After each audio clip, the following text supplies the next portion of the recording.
Hi, this is Phil, and I'm here to tell you all about the Capes and Lunatics Patreon. Get early access to all of our interviews, including the monthly Chichester chats with writer and comic book legend D.G. Chichester, new episodes of classic Capes and Lunatics shows, including The Quantum Zone, This, That, or the Third, and many, many more specials, all completely uncensored. Access starts for $3 a month, full video when you pledge $5 a month. Check out the link in our show notes or go to patreon.com/CapesandLunatics. Hope to see you there.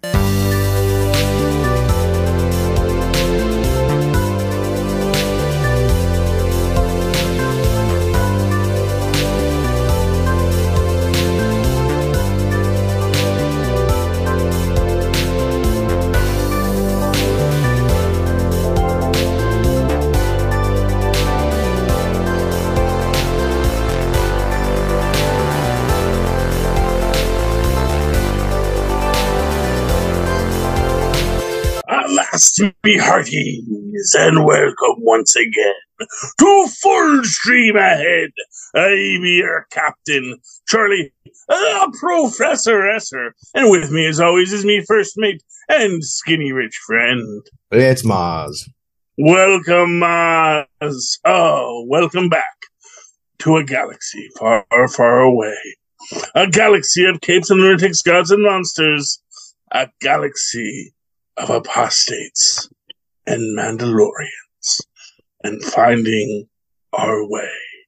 For this is the way. A Mandalorian Season 3, Chapter 17, The Apostate, The Mandalorian begins an important journey. Rick Famuyiwa, it's got a lot of vowels in it. Rick, they should actually give you a nice little interpretation key on IMDb, so you know who these people are. Is our director this week, Jon Favreau and George Lucas, of course, really the founders of this feast. Jon Favreau gets the written by, Jon Favreau gets the created by for the Mandalorian chair. George Lucas gets, of course, the based on Star Wars by. Right, the Mandalorian itself was a character created by Favreau, right? That is correct. It is so cool. And this is, you know, there are things I like about this episode, where they kind of replay certain beats from that we got in Book of Boba Fett.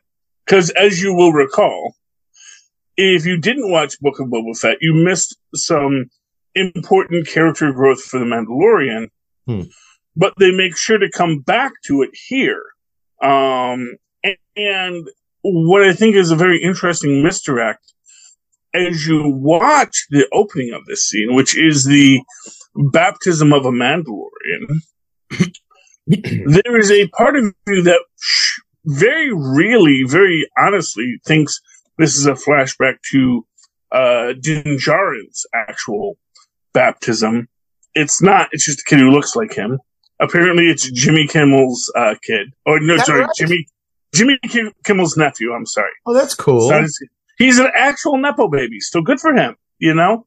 But to be fair, he's a decent young kid actor, as young kid actors go. So I don't fault him that he happens to be somebody's nephew. Nor do I fault him for using his privilege that he's born into to get something nice out of it. I would if I was in his shoes. Oh, yeah. And this is what I will always say, you know, the biggest failure of the Nepo Baby argument is the difference between Ron Howard and Clint Howard's careers. Because, you know, Ron Howard has never been on Star Trek. Despite all of his accomplishments, you know, it's like you don't always get what you want in that business. No, but I mean, like, you could say, oh, he didn't work hard to get there, but you can't discount the hard work his father did to put him in that position to not have to work as hard, right? So not like it's earned through lineage. Somebody else did work for it, and it's not like nobody worked on it. You know what I mean? No, it's like, you know, they got an audition and they auditioned and someone said, yeah, that kid's actually pretty good. Okay. If they didn't, even if they got on the coattails of the personality that is who they're related to, Even that, it's like, okay, yeah, he worked to have that pull in the industry. So, I mean, like, yeah, he deserves it. Yeah, exactly. Anyway, but getting into this, you were meant to think this is, or I don't know if you're meant to think that, but I think certainly did at first. Yeah, a lot of people felt that. And to be fair, after Book of Boba Fett, with all the flashbacks, you could see how that might be something. But in fact, this is some new kid's baptism. And within that, you actually get the baptism interrupted by a giant. Now, that was an interesting moment. I thought what they were trying to build towards was the fact that he was interrupted in the midst of actually committing to that one piece of the vow that he would never take his helmet off. The kid never finishes saying it. He's interrupted. So technically, he isn't disavowed because he never really, he forgot to dot the T on that, triplicate. Yeah. That, but I get the feeling that when they do a screw up like that, they then go back later and fix it, Fair enough. Yeah, but that's one thing that really made me think, oh, is that Din Djarin? Are they working towards, the fact that, it was a technicality, he's still a Mandalorian? Yeah, well, but the thing is, and this is an interesting parallel when you compare it to the Book of Boba Fett's version and the Mandalorian's version, especially since we are told that there has been this 2-year gap between the two episodes, which makes sense, I guess, in certain ways, especially when we see how much the world has changed after it. But in this moment, I do think it's interesting because, of course, in Book of Boba Fett, it's the armorer who basically tells him, yeah, you have to go to Mandalore and bathe in the living waters. And when he comes back, he's like, but if I do go and do that thing and bathe in the living waters, I will be cleansed. And I do love the way that the armorer sort of throws off this is the way in that moment. Because it is just this yeah, that's the way. It's literally what I told you last series. But yeah, that's sort of like the byproduct of orthodoxy, right? You have to, your whole image is built on, no, we're by the book. It's in the book. Yeah. Well, and I guess the argument from the armorer's point of view is, yeah, I told you that 2 years ago, man. Oh, yeah. Yeah, it's if you did that, you didn't do it yet. All right. I guess I'll wait till their next visit. Find those living waters, man. But, and that's, I think, is one of the interesting aspects of this, because it is this fear and this mythology about Mandalore. And he believes it's a dead world. He believes that no one can go there. So to him, it is the impossible task. The armorer, because she has the faith, says, if you believe it, it will be real. If you trust in the faith of the way, you will. Mandalore has living waters. Those waters are still there. Does she know that? She believes it. Is she flippantly saying, yeah, okay, go on your goose chase if you'd like? No. Well, that's the thing, because that's the difference between orthodoxy and cultism, if you will. The cult leader never really believes in what he's selling. The orthodox person, if they're true orthodox, truly believes this is the magic. This is the power. Right, but it could also be that the person's just like, okay, man, I'm trying to teach you, but if you don't want to learn, all right, man, be about you then. Well, it's a possibility, but I do think that I don't think if she did not believe the living waters of Mandalore were still alive, that she would send him on a quest. She doesn't really send him on a quest. She lets him do what he wants. That's what it felt like. And I feel like if she didn't know the living waters were there, they would have formed a party to go check it out. Well, here's an interesting aspect of this that, I don't want to get into spoilers here, but, apparently the water they use when they're forging the Beskar, the water that has that little blue glow, perhaps water filled with midichlorians. That's the living waters, and that's a rare resource. But they seem to have it. So it might be that the armorers have a source of this because they know it's there. Or they took some before they left, and it's like just this ancient thing that when the planet was being destroyed, somebody had like a little bowl or a box of it, and that's been like a sacred thing ever since then. Yeah, well, I mean, it's definitely a limited resource, however you want to call it. But in this moment, so I mean, that's the debate. So that's the thing. To me, the armorer is a true believer. Right, but a true believer doesn't necessarily have to inform her decision in that moment. She can be a true believer and still be flippantly saying, yeah, okay, I mean, if you think it's there, go ahead, have at it, get out of my hair. I mean, yes, except again, like I said, she's the one that first sends him on that statement. She's the one who tells him you can be redeemed. Her reason for saying that could have been like, hey, look, there's no way back. The only way back is if you went to like a planet that doesn't exist anymore and go bathe in these waters that have always fizzled out and joined the atmosphere already. But if you want, I mean, that's the only way. It's kind of like saying like, yeah, if you got $1 million, I'll do it for you. But otherwise, get out of my hair. I mean, that's a fair interpretation. I actually, and that comes into that deeper question about the armorer. Yeah, because if she did know, there's no way they wouldn't lead a party to go try to reclaim their ancestral sacred heritage. Well, except that the Death Watch left Mandalore, or were even cast out of Mandalore long before that. And it is, so here's an interesting thing about Messiah legends.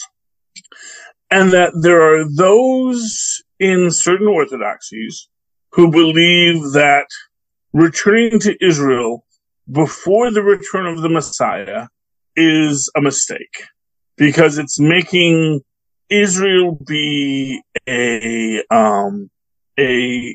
physical prize to be won, a political prize to be won, instead of the spiritual destiny.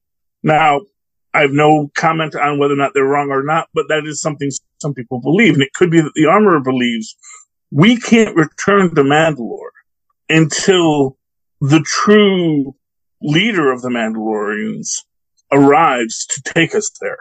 And if they do come, so for example, if Bo-Katan had won the Darksaber and had led her people back, I think the armorer and her people would have come too.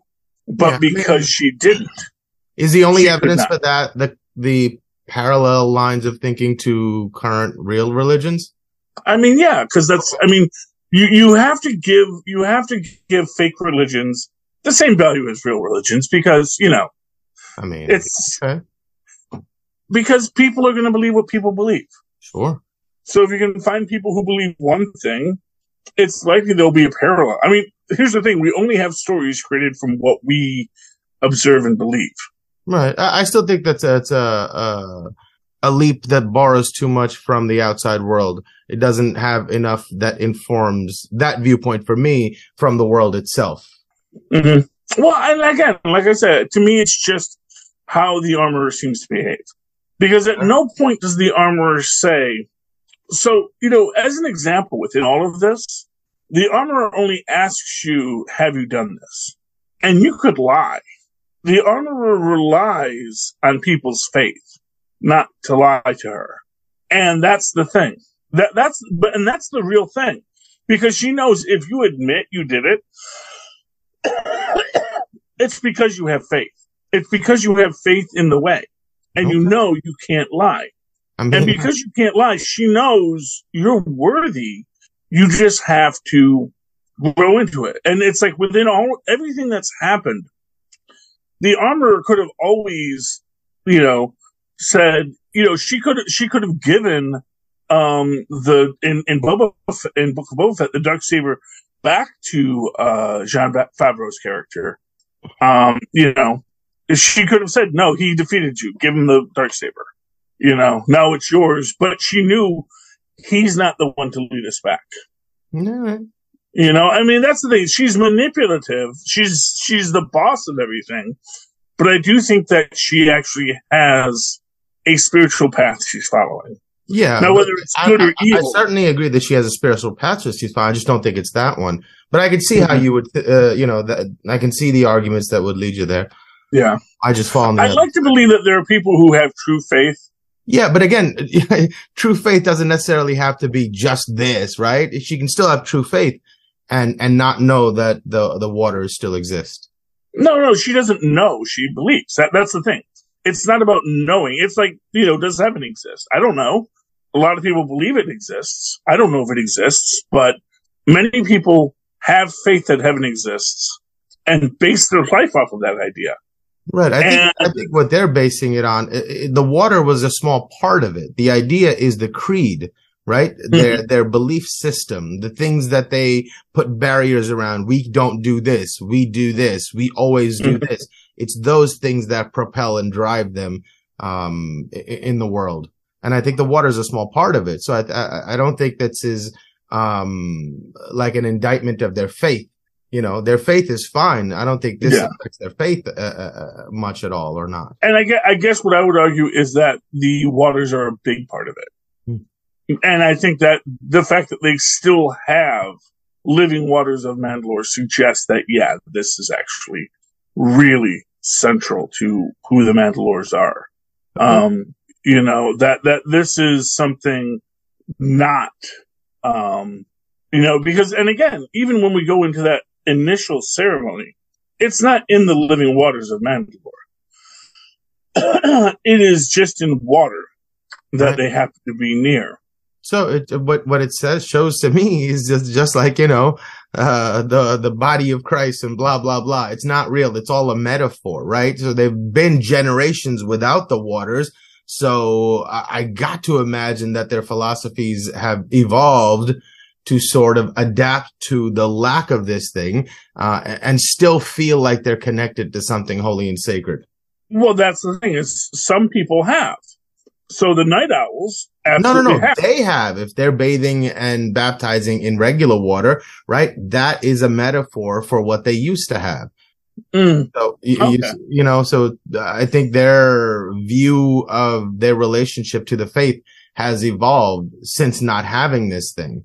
Yeah. And I think that the fact that it is now maybe going to be discovered would be a huge thing, not something that we knew that was there. We just didn't want to go back for it. I think it's much more interesting. Like, oh my God, the thing that we've been making metaphors for, it really exists. All our faith has been paid off, like that kind of, is what I think we might be building towards. And that's a real possibility. And honestly, like I said, there's so much you can, and for people who don't know, we're talking about the first 5 minutes of this episode. Yeah. It's like within this, there is so much. Yeah. And I think this is why, the Mandalorian is rightfully seen as this amazing piece of Star Wars lore right now, because this is where well thought out, it's well planned, it's presented in a really, really clever way, and you immediately get like, watching this, you're like, man, Boba Fett was a Saturday morning cartoon. This is like crafted storytelling. I mean, and to a grand extent, I think there is an argument for that, and it is the idea of what are the different ways that people approach things in these universes. What I will say is that this is, to me, I think this is one of the biggest problems at times with stories and adaptations, and specifically in these kind of genre adaptations where, as it builds, the people that make it start reaching back into deeper and deeper lore. And when you do that, sometimes the things that the fans are going to love are not going to get that mass appeal. So when you pull out, ways to justify things that we've seen that were not popular, but because, well, we can make it, we can retcon it so that now we're going to see exactly how somehow Palpatine returned, which is what we're getting in these things. I do think that there is a quality to it that a lot of casual fans can get turned off by. And I think this is something that I think we see with Marvel, is that as the writers and the fans in the writing community want to do the bigger and stranger things, a lot of smaller people, not smaller people, but people that have different views of things are coming in and saying, is that really what we want to do? Is that really the story we want to tell? Or do I feel connected to this the way that a person who has, been reading comics all their life is going to respond to this? But in this moment, I think it's really well. I think they're elevating the I don't want to say the medium, but they're elevating the medium that these stories are told in. Traditionally, they haven't had this level of depth and nuance before. So I think they're changing it up, but they're making it better. Yeah, I mean, I'm inclined to agree. I'm absolutely inclined to agree. I think that this is really good. But this is something I'm learning as I grow as a nerd, is that things that I like aren't necessarily what everyone else likes. And it's like, oh, you didn't understand what they were doing with that, or you don't get the deep cut.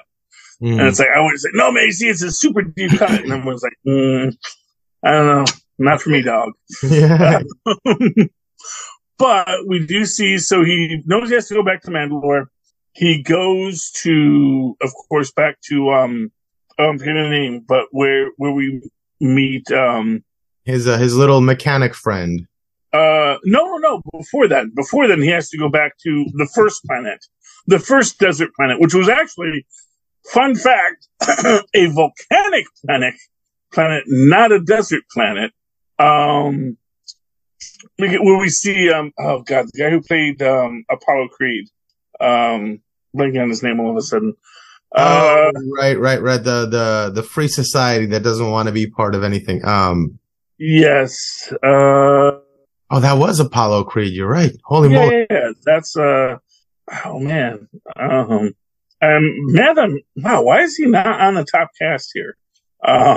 Was it this episode? Carl Weathers. There he is. He's the second guy. Grief Carter. Carl Weathers. Right. I always like Carl Weathers because when he hosted Saturday Night Live, he sang one of my favorite songs, which is "What About a Rainbow." Huh. Interesting. Yes, it is a very silly scene, but I sing "What About a Rainbow" at least once a day. And it was just Carl Weathers being the big tough guy, but he's going to sing this little sweet little children's song. But anyway, moving right along. But Carl Weathers is definitely enjoying being the magistrate of the planet. He's got his cape on. He's got his he's got his two little droids whose entire purpose is to carry his cape. Amazing. Which, honestly, not for nothing, it reminds me of the freaking butter droid in Rick and Morty. What is my purpose? To pass me the butter. And I do wonder if these poor little, if these cape droids have that as sort of, what is my life about if I'm just the cape droid? Or are they like, freaking Hitchhiker's This is the toughest part of my day? Let's go. Yeah, exactly. We're like, cape droid. Oh no, stairs. Oh, yeah. I don't like the stairs. But this guy's working mines that developed the purple lung. Who knows what planet? And yeah. My job is just to carry this dude's cape. Yeah. Thank you for the job. Yeah. Yeah, and I do love that. But and we get a little showdown scene with the pirates. And we do see that, grief can still give you grief. He's like, they say, you've gone soft because the former bar is now a school. Yeah. Which I do like in that idea that, no, we're not going to do that anymore. This is now a school. This is where we educate our kids. And there's some symbology in this idea of transforming what was once a place of ill repute, a hive of scum and villainy, into, no, this is now where we're going to educate our kids. And it's about building out this frontier town. But of course, he's still,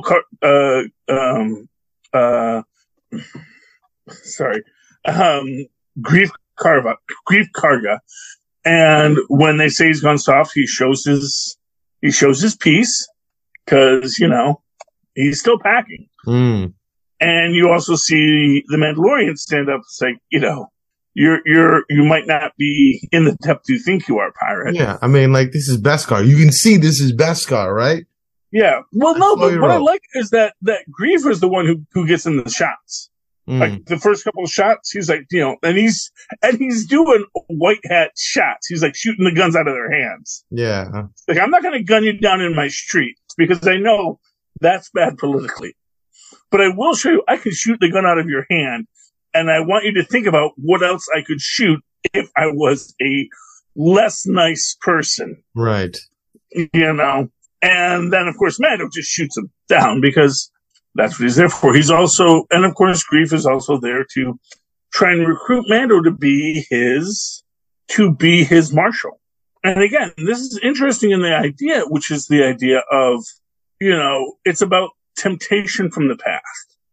Where Grief is saying, yeah, you can go to the dead world, bathe in the waters that may not exist, or you can stay here with your kid.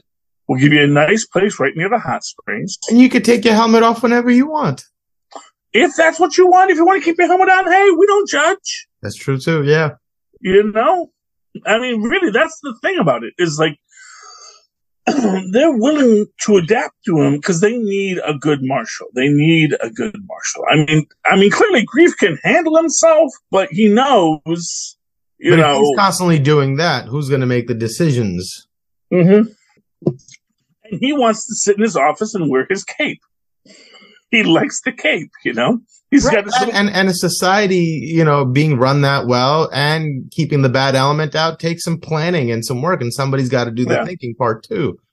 Yes, and that is what he's doing. He wants to get a good marshal in, and you know, hopefully he can get one. On building schools, man. Yeah. That's why he wears the cape, because he's building schools. He deserves the cape. Yes, there we go. No? I'm not faulting him for the cape, but you know, you do get this idea of the excesses and richness of politics in it. Right, so, right. But you also see the works that are that he's accomplished. You know, exactly. So I don't want to act like he's saying. And arguably, I'd have to go back and watch season 1 to see if he has a less fancy cape. He may have always been a cape man. It's just now he can finally afford cape droids. Yeah. You know, that's always the thing. It's like, you know, you can always want a cape. Yeah, they might even be being punished, right? They screwed something up. It's like, yeah. Now you gotta walk around holding my cape just so, like, shame, you know. Could be. I don't know what droids do to get punished, but it's a possibility. Yeah, anyway, they didn't get his coffee on time. They spilled his tea. I don't know. But basically the reason he's there is because he wants to get his IG-11 back. And to me, this is the best part of it, because it actually really says that death does have consequences, and they're not just going to undo a death because it makes us feel good. Because IG-11 sacrificed himself. IG-11 died a hero. Don't bring him back as a lich to be the evil. And also something interesting about, like, droids themselves. If, like, the programming has been deleted, if all those memories have been, he goes back to base programming. If you reset the factory settings, right? All that life you lived, all those, I mean, it's gone. Yeah. Like that essence of a soul or whatever, the place where your being is doesn't exist anymore. Interesting questions about droids and their sentience. Yeah, well, exactly. And I do think that there's an aspect to that, which is the idea of, you know, IG-11 sacrificed himself and had that noble death. And probably doesn't want to come back. Like, whatever droid heaven is, he's good, dog. He lived his life. You can't just call him back because you need a droid that can spelunk, you know? And that's the thing, because he's looking for his spelunking droid. And and we get what is it? R4D5? R4D4, I think. Yeah, it's I usually think it was R2D5. Years ago when he first came out, and that may be my own little Mandela effect about him. That I want to say he was an R2 unit, because they do refer to him as an R2 unit in the thing. So I think they were originally supposed to be called R2 units, and there was a red one and a blue one. There was R2D2 and R2D5, and the R2D5s were red, but they've obviously retconned that in a way to make them not be all R2 units. They're all different designations. However they're doing it, R4D5 is an interesting character, because depending on the story you read from a certain perspective, what happens with him is different. So when I first watched A New Hope, freaking R2D2 basically shoots R2 or R4D5 in the back, blows his motivator unit. So that, because you see R2 do something, and then the motivator unit blows, and R4D5 gets taken back, and they get R2D2.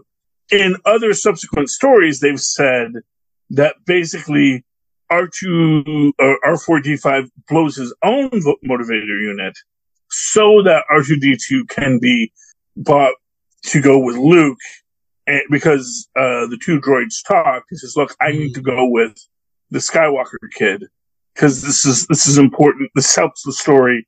This is the way." Yeah. Well, it's interesting because it is just this idea of the droids having their own conversations. What is also interesting is that in a completely different story, R4D5 is said to be a Force-sensitive droid. Which is a droid who is aware of the Force, who can communicate with the Force. And that's something droids aren't supposed to be able to do naturally. But somehow his wiring got so messed up, he actually can feel the Force. Now, if that's true or not, we don't know, but that may come up in next episode.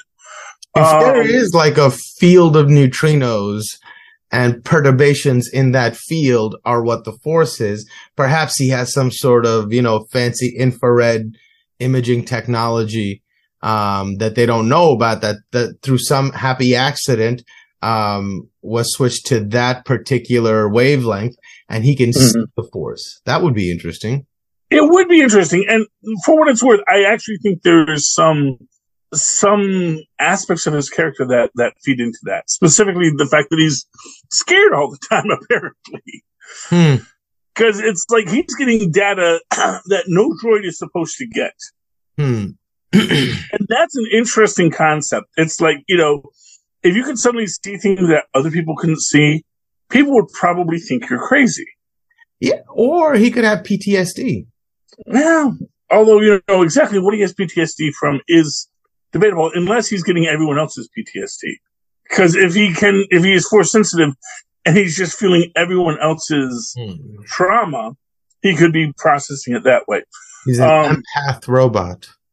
He's having a bad day, is what he's having.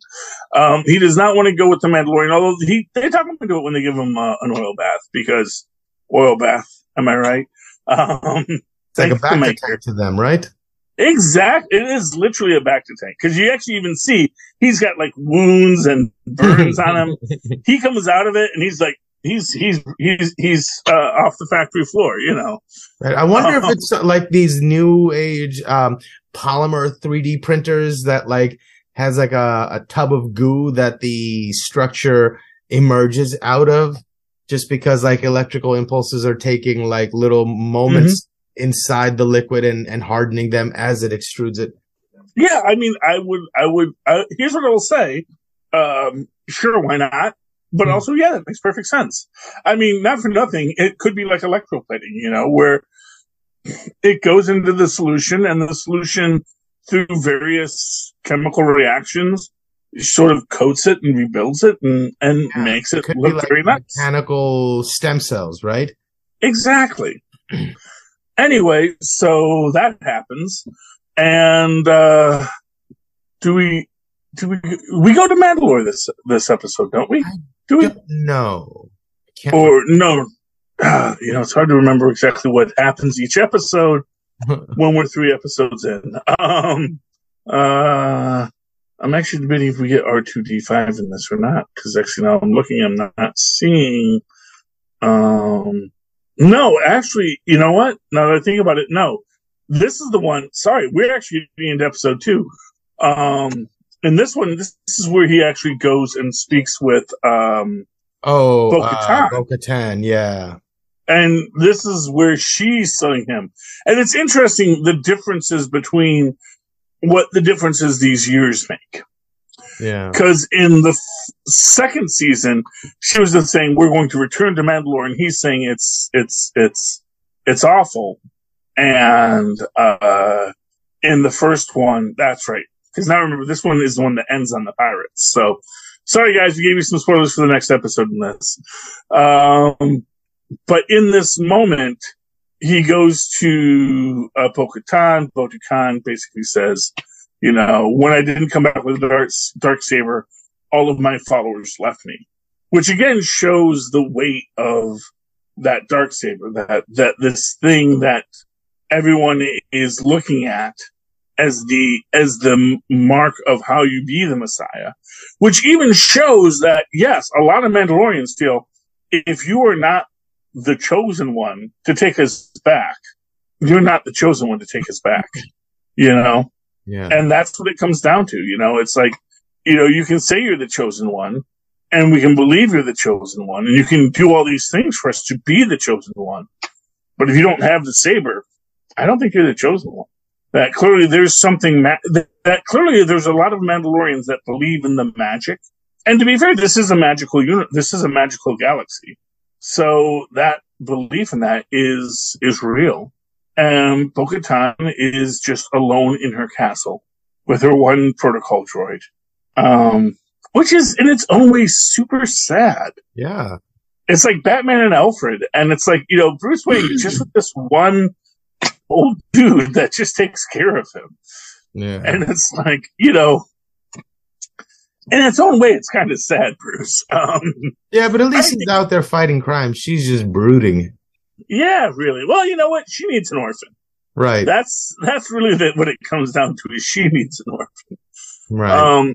I do like in this, where Din is teaching Grogu about how to read star maps and how a Mandalorian always has to know where they are in the stars. Because he is training him to be a Mandalorian. He is saying, you're a Mandalorian baby now. You picked the chainmail kid. This is my job now. Right. You are now my. I wonder at what point they'll have to put a helmet on him that he won't be able to remove. Well, clearly he has to be able to recite the vows, so it will be later. It might be another 50 years before he can speak properly because their development is so slow, right? Yeah. Well, I mean, that's the thing, because he does start gurgling throughout this, so I do think we're getting close to where it'll be. So I will guarantee you by the end of this, he's going to say this is the way. Oh, nice. That would be cool. This is the way. Oh my God. People are going to lose their mind. It's going to be so adorable. It will be adorable. And you'll get, then they can sell the new doll with the pull string. Talks. Yes, indeed. Exactly. I have to get a new one for my niece. Yeah. Exactly. That's how they get you, Mozzie. I don't mind it at all. I'm happy being an American consumer.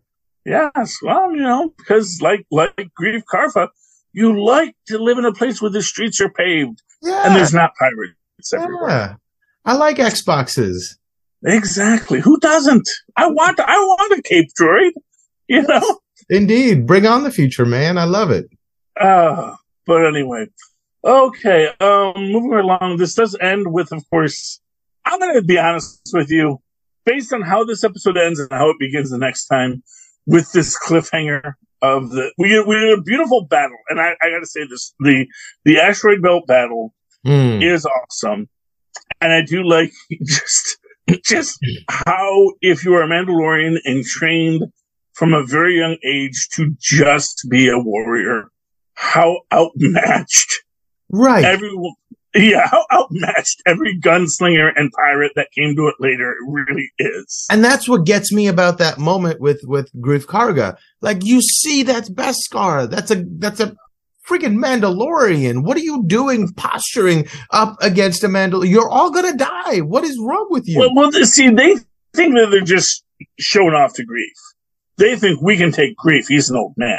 Right, but Mando's... They're not even thinking that they're not, but this is the thing, they're not giving adequate weight to the fact that he's walking around with a Mandalorian behind him. It's crazy. You know? Well, they're pirates. If they had better sense, they'd be pirate captains, not pirates. I mean, that's like the only person that actually makes out as a pirate is the captain. And even if he takes care of his crew, it's like, are you really doing better than if you just, were a cobbler back in your religion? I guess they're more scared of their management than they are of the Mandalorian. Fair enough. Exactly. Well, but even that, it's a petty fight to pick. To say, I want to drink at the school. I'm sure they have a bar. It's not like this is not. Yeah, they didn't come there for a drink. They came there looking for a fight. Exactly. They came there to fight, to make a statement to the powers that be. Don't think you can kick the pirates off this world. This used to be a pirate world. Right. I think they were just auditioning. It's like, hey, man, your town doesn't have any bad guys. You looking for some bad guys? We'd make some great bad guys. Yeah. And to be fair, I think that's a fair cop. It's you do need an organized crime element. That was, if you're gonna bother people for taxes for protection money, come on, you need some sort of threat to protect them from, right? Well, exactly. It's funny. I'm watching Picard right now, and there's a little bit in that about a Vulcan gangster. Mm-hmm. And he basically says, ooh. Yeah, well, he basically says, crime is inevitable, so it should at least be logical. Oh man, that's a hard criminal to beat, man. Oh yeah. Well, but it's Star Trek, so of course, the heroes win out the day. No spoilers, but if you really thought they were going to kill Worf in the third episode, no. But yeah, it's a good thing. But the idea is that you probably will need a criminal element, but you need a criminal element that is. It's like the Hutts. The Hutts were both the front facing political element and the criminal element, and that's sort of what you have on Tatooine. You have you have Boba Fett and being the criminal element and the political element. It's like we can both be the same way, That's called the corporate world, right? Basically, yeah, Or along the same lines, it's sort of what the Yakuza did in like post World War II Japan, where it's the idea that look, we're going to be the organized crime, right? And we are the regulations, right? Yeah, exactly. So anyway, but yeah, so after the big dogfight, we do see Grogu and Din sort of cornered by the big pirate ship. Mm-hmm. And that's where our cliffhanger ends. Any final thoughts on tonight's episode, Mozz? No, I'm super digging it. Can't wait to see where this goes. So excited to have this show back. I mean, that's the thing. It's like, this is just a good show. And, here's the thing, and I hate to say this about other properties I like, but it does remind you, like, yeah, you could do a really good show if you really, really wanted to, Right. It's like, this is so much better than even other things I like. And, it's like, I like Ant-Man, I like Willow, but it's like, but this is really good. This is right. That really, all really seems like it's like to me. I always love making this analogy, but it's like R.L. Stine versus Stephen King. Exactly. Oh man, but I'll be honest with you. I'll be honest with you about this with Stephen King. Can only read so much of him. Oh really? I've been on a kick. I've been reading anything I can get my hands on. To me, he just pulls you in so heavily. Yeah. It's like, I think if you read too much of him, you'll go mad. Well, yeah, perhaps I am a little mad, but like, I love the fact that you fall into these worlds and they are persistent, right? Like they'll be with you for a while. You get into one of these stories and even when the story ends, there's periphery tales that have consequences for the story that you care about. And then it forces you to read this, and then the world is even bigger. Like all of his stories exist in the same world in a relative sense because they're like multi-dimensional sort of interactions. And because they all exist in Stephen King's mind. Right. But, you know. That part of it is what draws me to it. It is the fact that these characters will always be there. He's created this sense that they don't go away when the book is over, and that's magical. But what I'll say is, and this is what I'll say, it's not just that they all exist in this universe, it's that he transports you into that universe in a way that feels so visceral. Right. And I'm like, with other stories or other books, like when the book ends, I'm like, oh, those characters aren't, my friends anymore. They moved to a different state. You know, you have that feeling. Mm-hmm. But with King, it's like, yeah, they're still right there. Like the persistence of his world projects beyond your personal experience with it. And that's a powerful, magical thing to me. Exactly. All right. So if you would like to talk about the magic that is Stephen King, if you would like to talk about Din Djarin, Grogu, or any of our heroes here in The Mandalorian, or anything that you did not like, maybe you just said, nope, don't like it. You can write to us at CapesandLunatics@gmail.com. That's CapesandLunatics, all spelled out, at gmail.com. Or call us at 614-382-2737. That's 614-38-CAPES. If you leave us a voice message, we will play that on the air if you like. And if you don't even like this show, but want to find a show you do like, go down to Linktree, that's linktr.ee/CapesandLunatics. You're going to find links to all of the shows on the Capes and Lunatics Network, including Salty and Petty, where the great Little Hellfire and Phil podcast Perich will eventually dissect something you love and something you hate. So that could be good too. What a great name for a podcast. Salty and Petty. I love it. It is great. And you can also buy merch and give us money if you want. And in the meantime, Mozz, how can people find you to reach out to you directly to tell you how much they too love Stephen King or R.L. Stine? All have their places, but they all have their places. But they can reach out to me via email at mozzmanzor@gmail.com or find me on Facebook under Mozz Manzor. That's MOZZMANZOOR. And of course, you can always write to me that old-fashioned email way, like our mothers and fathers once did, at superconnectivityblog@gmail.com. That's superconnectivityblog, all one word, at gmail.com. And find me on the Twitter as I live tweet things when I feel like it, including recently Gotham Knights, which I may not feel like live tweeting again, but maybe I will, at Charlie Esser. That's CHARLIE ESSER. Look for the two E's in the middle. For quality. Bing! Thank you, Mozz. All right, me hearties, you've come to the end of another voyage on the turbulent Sargassus that is the internet. Please come back again next week as we once again sail full stream ahead. Arg.